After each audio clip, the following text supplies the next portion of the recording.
Big boss Telugu season 8లో strongest toughest లేకపోతే title రేస్లో ఉన్న వ్యక్తి ఎవరైనా ఉన్నారు అంటే నిన్న మొన్నటి దాకా కూడా అంటే గ్రాఫ్ ఒకసారి పెరిగినా తగ్గినా నిఖిల్ పేరు అయితే పదే పదే చెప్పుకుంటూ ఉన్నాము.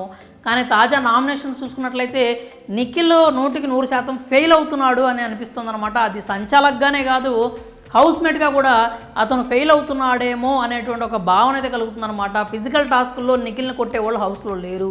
రేపు వైల్డ్ కార్డుల్లో ఎవరన్నా వస్తున్నా కానీ వాళ్ళు కూడా నిఖిల్కి పోటీ కారు అనే చెప్పాలి. ఇప్పటికే అతను టైటిల్ రేస్లోకి వచ్చేసి బీభత్సంగా ఆడుకుంటూ గ్రాఫ్ పెంచుకుంటాడు అనుకుంటే ఒకసారి ఇట్లా స్పైక్ అంటే మన స్టాక్ మార్కెట్ తరహాలో ఒకసారి ఇట్లా పైకి లేచిందంటే మళ్ళీ వెంటనే ఇక్కడ కిందకి పడిపోతుంది అనమాట.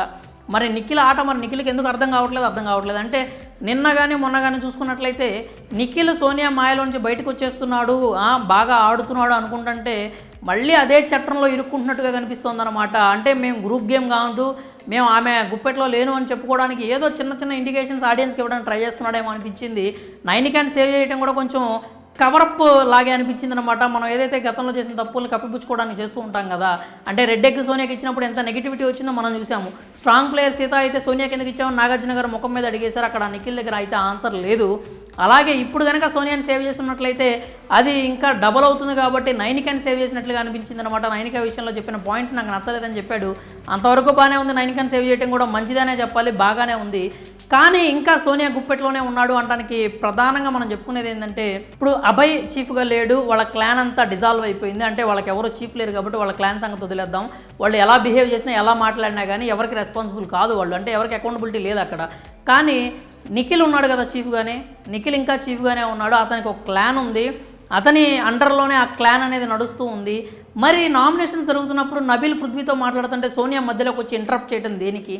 ఇంటరప్ట్ చేయడమే కాకుండా ఆమెకి సంబంధించినటువంటి పాయింట్స్ ఇస్తున్నప్పుడు నిఖిల్ కూడా ఇంకా సపోర్ట్ పోయినట్టుగానే కనిపించాడు, కానీ ఎక్కడ ఆపినట్టుగానే తగ్గించినట్టుగానే అయితే అనిపించలేదు. అది బట్టి చూసుకున్నట్లయితే ఇంకా నిఖిల్ పృథ్వీ సోనియా అండర్ కంట్రోల్లోనే ఉన్నారేమో అనేటువంటి ఒక భావన కలుగుతుంది. అంతేకాకుండా నామినేషన్స్ అనేవి ఎప్పుడు కూడా 1-on-1 ఉండాలి, కానీ ఒకళ్ళ గురించి మాట్లాడుకున్నప్పుడు ఇంకొకళ్ళ మధ్యలోకి రావాల్సిన అవసరం లేదు.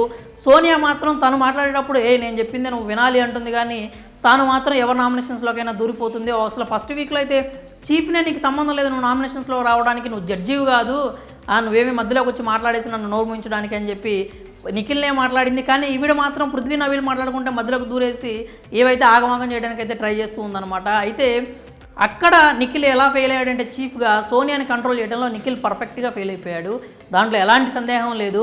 నిఖిల్ ఖచ్చితంగా అక్కడ ఆమెను ఆపుండాల్సింది. సోనియా నీకు సంబంధం లేని విషయం ఇది, పృథ్వీ అండ్ నబీల్ మాట్లాడుకుంటారు, మధ్యలో నువ్వెందుకు మాట్లాడుతున్నావు అని ఒక మాట మాట్లాడుంటే బాగుండేది. అలా కాకుండా పక్కన వాళ్ళు కూడా మాట్లాడుతున్నారు కదా, మా వాళ్ళు కూడా మాట్లాడుతున్నారు అన్నట్లుగా నిఖిల్ అయితే సైలెంట్గా కూర్చున్నట్టుగా కనిపించింది అనమాట. అక్కడ నిజంగా ఫెయిల్ అయిపోయాడని చెప్పాలి. ఇంకా రెండో పాయింట్, హౌస్మేట్గా నిఖిల్ ఎందుకు ఫెయిల్ అయ్యాడు రా బాబు, నువ్వు ఎందుకు అట్లా మాట్లాడుతున్నావు? మంచిగా ఆడుతున్నాడు కదా, టాస్క్లో ప్రాణం పెట్టి ఆడుతున్నాడు, గెలుస్తున్నాడు, వాళ్ళ క్లాన్ మొత్తాన్ని గెలిపించుకుంటున్నాడు, ప్రతి టాస్క్లో కూడా విజయం సాధిస్తున్నాడు. ఇద్దరే ఉండగానే 2,60,000 వాళ్ళు తీసుకొచ్చారు, ప్రైజ్ మనీలో యాడ్ చేశారని చెప్పి మీరు అనొచ్చు, కరెక్టే. కానీ సోనియా అండర్ కంట్రోల్లో నేను ఉన్నానే అనే విషయాన్ని నిఖిల్ ఇంకా రియలైజ్ కాలేకపోతున్నాడు. నా ఆట సగం ఇదైపోవడానికి కారణం సోనియా కదా అనే విషయాన్ని నిఖిల్ ఇంకా కూడా క్లియర్గా తెలుసుకోలేకపోతున్నాడు. తన కంట్రోల్లోనే నేను ఇంకా ఉన్నానే, తను నన్ను ఇష్టం వచ్చినట్టు ఆడిస్తుంది, చెప్పు చేతల్లో పెట్టుకుంది, నేను ఎమోషనల్గా వీక్ అని నన్ను టార్గెట్ చేసి నన్ను ఒక ట్రామాలో ఉండేలాగా నన్ను చేస్తుంది, నేను ఆడలేకపోతున్నాను, సొంత నిర్ణయం తీసుకోలేకపోతున్నాను, 3 సార్లు చీఫ్ అయ్యాను కానీ నేనంటూ ఓన్గా డెసిషన్ తీసుకోలేకపోతున్నానే, దీని అంతటికి కారణం సోనియా కదా, హౌస్ అందరూ నన్ను బ్లేమ్ చేయడానికి కారణం సోనియా కదా, టాస్కుల్లో నేను బయాస్డ్గా ఉన్నాను అనిపించుకోవడానికి కారణం సోనియా కదా అనే విషయాన్ని నిఖిల్ ఇంకా రియలైజ్ అవ్వట్లేదు. ఇది కనుక రియలైజ్ అయ్యి ఆ చట్టం నుంచి బయటకు వచ్చేసి నిఖిల్ సొంత ఆట ఆడితే కనుక ఖచ్చితంగా ఇప్పటి నుంచే టైటిల్ రేస్లో ఉంటాడు.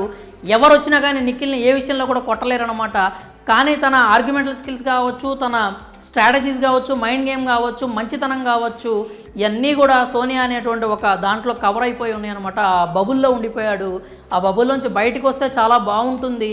ఇప్పటికైనా కానీ ఆమె సలహాలు, సూచనలు, సజెషన్స్ నిఖిల్కి ఏం అవసరం లేదు, ఎంతో అద్భుతంగా ఆడుతున్నాడు. ఆ విషయాన్ని అయితే మనోడు గుర్తుపెట్టుకుంటే బాగుంటుంది.